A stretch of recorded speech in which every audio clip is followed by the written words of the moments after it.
Hello students, most welcome आपका।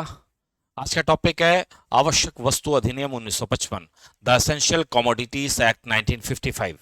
सबसे पहले ये जाने कि इस एक्ट में क्या क्या सवाल मेंस में पूछे जा सकते हैं। तो पहला प्रश्न, सभी एक्ट में पहला ही जो सवाल होगा वो होगा कि इस एक्ट का उद्देश्य क्या है, इस अधिनियम का ऑब्जेक्टिव क्या है, उद्देश्य क्या है।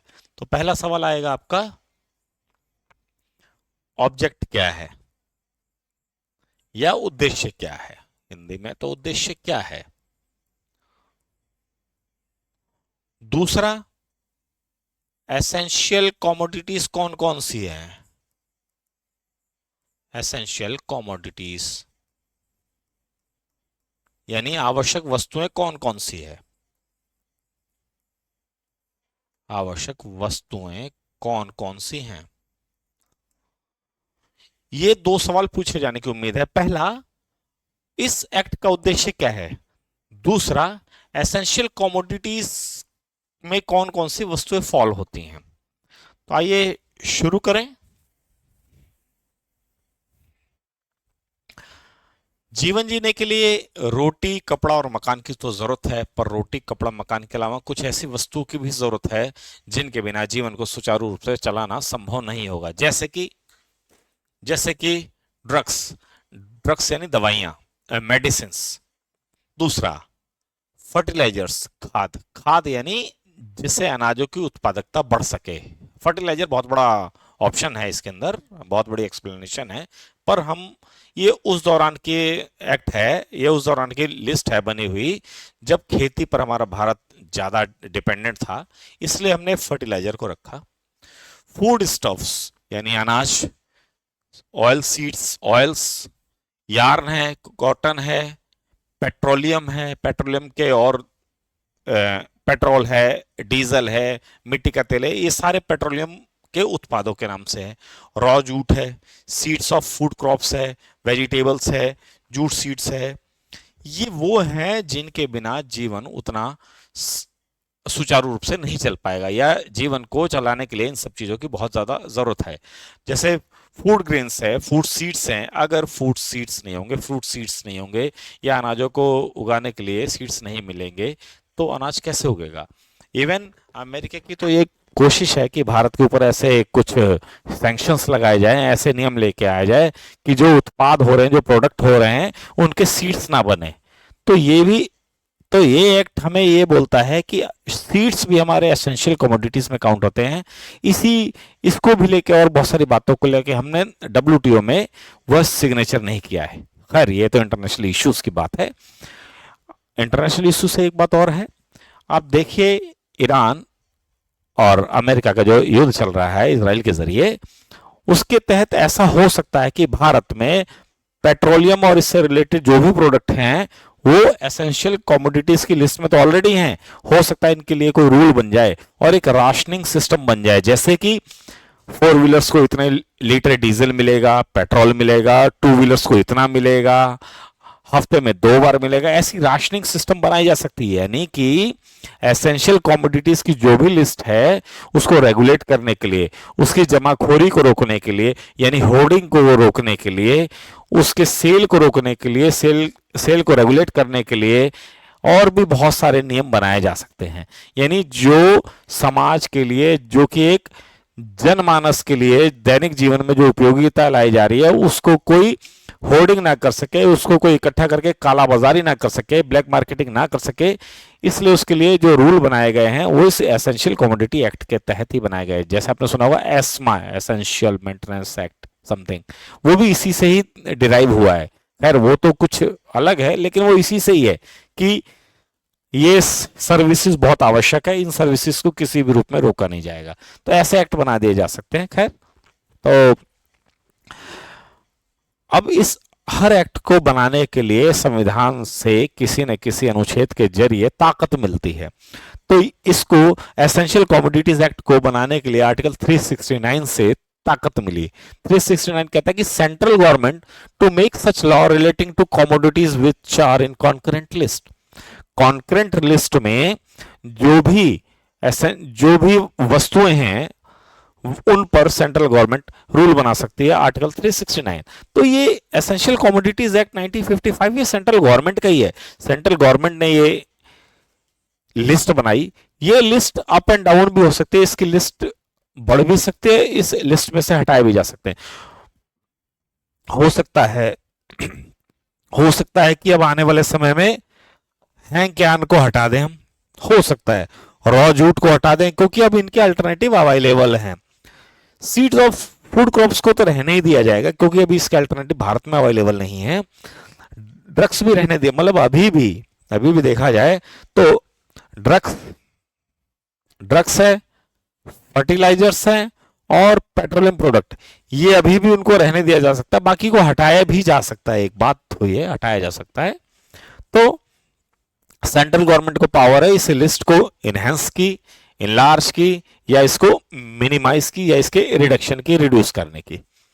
तो ये कहता है क्या कि ये जो एसेंशियल कमोडिटीज है इसके प्रोडक्शन की, सप्लाई की, डिस्ट्रीब्यूशन की और ट्रेड की, ये एक प्रोडक्शन, दो सप्लाई, तीन डिस्ट्रीब्यूशन, चार ट्रेड, इन चार बातों में, इन चार पॉइंट्स में, इन चार हिस्सों में इन कमोडिटीज को, इन वस्तुओं को नियमित किया जा सकता है, कंट्रोल किया जा सकता है, मैनेज किया जा सकता है, भारत सरकार के कंट्रोल में लाया जा सकता है। तो क्या जरूरी है कि सारी वस्तुएं भारत सरकार के कंट्रोल में लाया जाए? नहीं, ऐसा संभव नहीं है। सेंट्रल गवर्नमेंट का शासन पूरे देश में चलाना संभव भी नहीं है और हर जगह संभव नहीं है, हर स्थिति में संभव नहीं है, क्योंकि हमारे यहाँ बहुत से ऐसे राज्य हैं जहां पे सेंट्रल गवर्नमेंट फुल्ली डेवलप नहीं है, जैसे कि नॉर्थ ईस्ट के एरियाज और भी हैं, उन विषयों में बाद में आएंगे। तो क्या ये पावर स्टेट को दी जा सकती है एसेंशियल कमोडिटीज की लिस्ट बनाने के लिए? देखिए, कॉन्करेंट लिस्ट में यानी समवर्ती सूची में जो वस्तुएं हैं उस पे दोनों को अधिकार है, राज्य को भी अधिकार है, केंद्र को भी अधिकार है नियम बनाने का। पर जहां नियमों में कोई भी विरोध आएगा, विसंगति आएगी, असंगति आएगी, वहां पर सेंट्रल गवर्नमेंट फुल्ली इंपावर्ड है कोई भी रूल बनाने के लिए, और सेंट्रल गवर्नमेंट के बनाए गए रूल किसी भी रूल को ओवरलैप कर सकते हैं।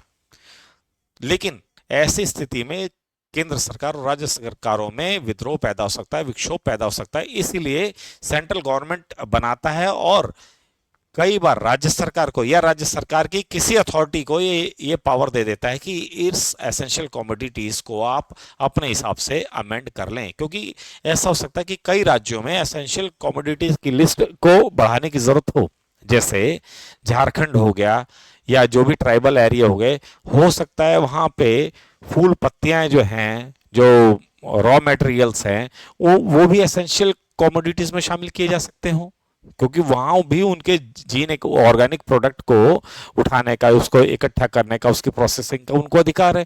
तो हो सकता है वो अपनी लिस्ट में डालना चाहे, इसलिए स्टेट गवर्नमेंट भी इंपावर्ड है, यानी सेंट्रल गवर्नमेंट को पावर है कि अपने जो अथॉरिटीज है, जो अपना राइट्स है उसका, ये लॉ बनाने का, लिस्ट को ऊंचा नीचा करने का, वो सेंट्रल गवर्नमेंट अपने अधिकारों को, अधिकार क्षेत्र को स्टेट को या स्टेट से रिलेटेड किसी अथॉरिटी को या अन्य भी किसी अथॉरिटी को सौंप सकती है ये शक्ति। खैर, आपको समझ आया, आर्टिकल 369 में पावर है ऐसा करने की।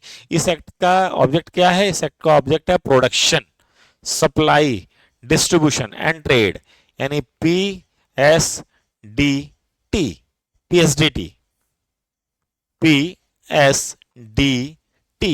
PSDT की पावर है। ठीक है, production, supply, distribution and trade essential maintenance के तहत, एसेंशियल कमोडिटीज के तहत। जैसा मैंने अभी आपको बताया कि power to control production, supply, distribution etcetera of essential commodities, central government, अभी जो मैंने आपको बात बताई, सेंट्रल गवर्नमेंट ऐसी शक्तियां स्टेट को भी दे सकती है, स्टेट को दे सकती है ऐसी पावर। या central government can regulate licence use of military purpose production, supply and distribution, fix prices, fix quantity and issue direction to state to ensure availability. ये हो सकता है, इसमें ज्यादा नहीं जाना है। अब ये जाने कि ऐसा ना करने पर सजा क्या होगी। ऐसा, ये सिर्फ पावर्स है कंट्रोल की, प्रोडक्शन की, ज्यादा नहीं जाना हमने इसमें। सेक्शन 7 जो सजा से रिलेटेड है। कहता है in contravention of section 3 not less than 3 month to 7 years, 3 महीने से लेकर 7 साल की सजा अगर जो इसका कंट्रावेंशन करते हैं। ये जो सेक्शन 3 में जो रेगुलेट की, लाइसेंस की, ये सब जो पावर्स दे रखी हैं, अगर जो इसका कंट्रावेंशन होता है, इसके विरुद्ध कोई जाता है, तो 3 महीने से लेकर 7 साल तक की सजा हो सकती है। सेक्शन 3 में पावर्स बता रहा है उसकी कंट्रोलिंग की। इस पावर को ना मानने पे 3 से 7 साल, 3 महीने से लेकर 7 साल तक की सजा हो सकती है। यानी उन्होंने बहुत बड़ा लूप छोड़ा है। लूप इसलिए छोड़ा है क्योंकि भारतवर्ष में 1955 में जब ये आया था तो इतने लिखे पढ़े नहीं थे। लिखे पढ़े भी थे तो अवेयरनेस तो बिल्कुल भी नहीं थी। तो हो सकता है कोई होर्डिंग लगा ले, हो सकता है गांव के कुछ लोगों को या किसानों को ऐसा लगे कि अगले साल बारिश होने की संभावना नहीं है या उतनी नहीं है, तो हो सकता है उन्होंने इकट्ठा किया हो, तो गवर्नमेंट उसको कालाबाजारी समझ सकती है। लेकिन इसलिए इसमें लूप दिया गया है कि इसको कालाबाजारी समझे तो, लेकिन उसकी अज्ञानता पर भी जाएं, उसकी सामाजिक स्थितियों पर भी जाएं। इसलिए इसके सजा में वेरिएशन इतना ज्यादा है, 3 महीने और 7 साल, बहुत बड़ा अंतर है। इसलिए इसकी सजा 3 महीने से लेकर 7 साल, not less than 3 month to 7 years plus fine. तो हो सकता है कोई इनोसेंट या not well aware with the law, उस वो व्यक्ति ऐसा काम करे, इसलिए 3 महीने की भी सजा दे सकते हैं उसको। खैर, सेक्शन 6 में मैंने कहा central government may delegate this power to any officer or authority और to state government. Central government किसी भी अथॉरिटी को या स्टेट गवर्नमेंट को अपनी पावर डेलीगेट कर सकती है। और अगर ये जो प्रोडक्ट है, ये सामान है, इसका कंट्रावेंशन होता है, तो इसको कॉन्सिफिकेट यानी जब्त कर सकती है। सेक्शन 10 कहता है presumption of culpable mental state. अगर जो किसी ने इसके इसके प्रोडक्शन को, इसके डिस्ट्रीब्यूशन को, ट्रेड को, सेल को अगर इलीगल तरीके से किया है या नियमों के विरुद्ध किया गया है, सेक्शन 3 के बताए गए नियमों के विरुद्ध किया गया है, तो ये सामान तो उसका जब्त हो गई, सामान को लाने ले जाने के साधन भी जब्त होंगे, यानी व्हीकल वगैरह भी जब्त होगा। साथ साथ उस व्यक्ति को माना जाएगा, the court shell presume, court ये प्रिज्यूम करेगी कि ऐसा व्यक्ति जो एक्यूज है, जो आरोपी है, उसकी मेंटल स्थिति ऐसी थी कि वो जानता था कि ऐसा करना अपराध है।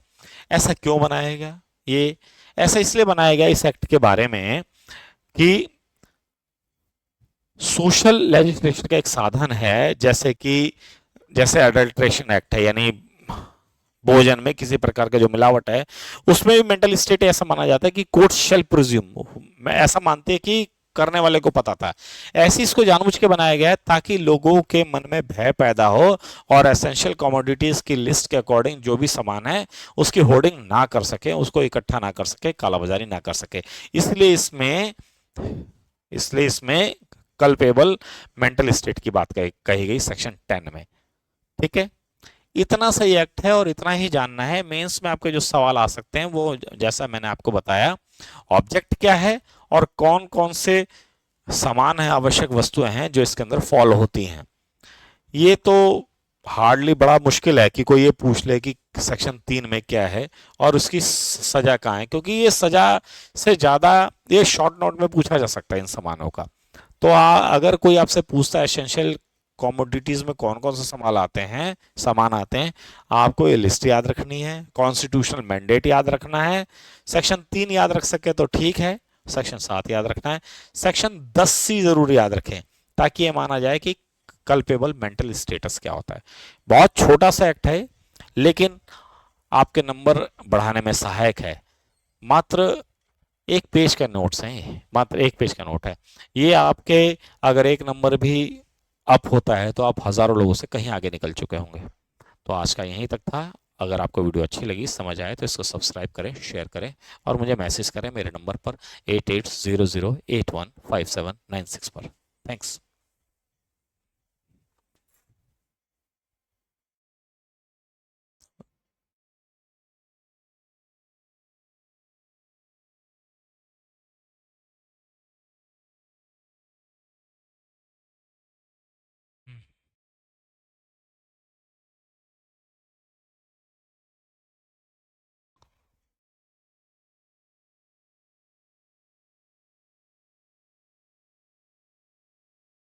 पता चला गया।